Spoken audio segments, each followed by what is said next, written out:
Okay, is it okay if I touch you? Yeah. Okay, cool. And what are your pronouns? They, them. She, they. I'm glad we exchanged those. Yes. Okay. I'm glad that you came in. You know, there's a moment in that girl's eyes where she looks like she's thinking, what the hell is happening? Just like, every time I watch this clip, I just think that. Alright, so obviously the first thing we asked ourselves was, what the shit does she do if they say no? Well, we asked, and she responded. Let's roll the clip. What happens if someone tells you no when you ask them, can I touch you? I'm glad that you asked. I'm glad that everyone is asking, what would you do if someone said no to the consent question? Then I wouldn't. Yeah. Right? It's as simple as that. That's what consent is. No means no. And at some point may say, you know what? No, I'm not comfortable with you touching me. And at that point I would say, okay, well, what can we do to get you to the point where you are? And if that means you coming back to get your haircut after meeting me for the first time, I'm cool with doing it that way too. Yeah. I have clients come in that only do the consultation so that they can meet me first, so they can see if our salon is a good fit. That's fine. That does not bother me. That does not take money out of my pocket. All that does is, again, creates a safe space of inclusivity and accessibility. The idea of going to a barber and expecting not to be touched is obviously ridiculous.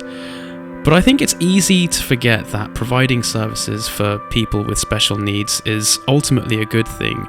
Just because we don't use it doesn't mean other people don't need it. And you know, just watching that video back, she's obviously a decent human being. I will say this though, and with no disrespect, we are becoming weak. Tim Pool loves to quote, hard times make strong men make good times make weak men make hard times. Now, I've got nothing against people with special social needs, but every time I witness someone getting their knickers in a twist, I can't help but think of the war-hardened faces of the brave men who fought for our freedoms barely 100 years ago, a time when matters of true importance took the spotlight, when people weren't afraid to roll up their sleeves for a bit of hard work. I'm actually quite jealous of those of you who live in America.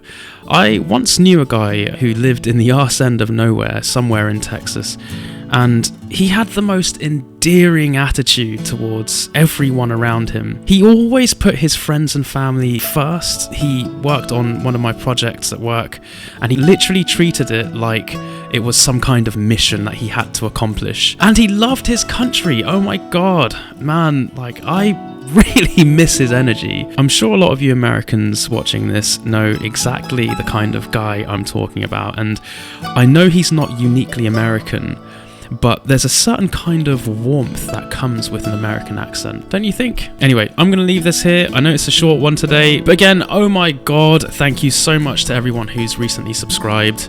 We're at, I think, 465 subscribers now. Only 35 left to go until we hit 500. Come on. Gotta say, if we hit something like 10k, imagine that. Just looking back on this would be absolutely bonkers.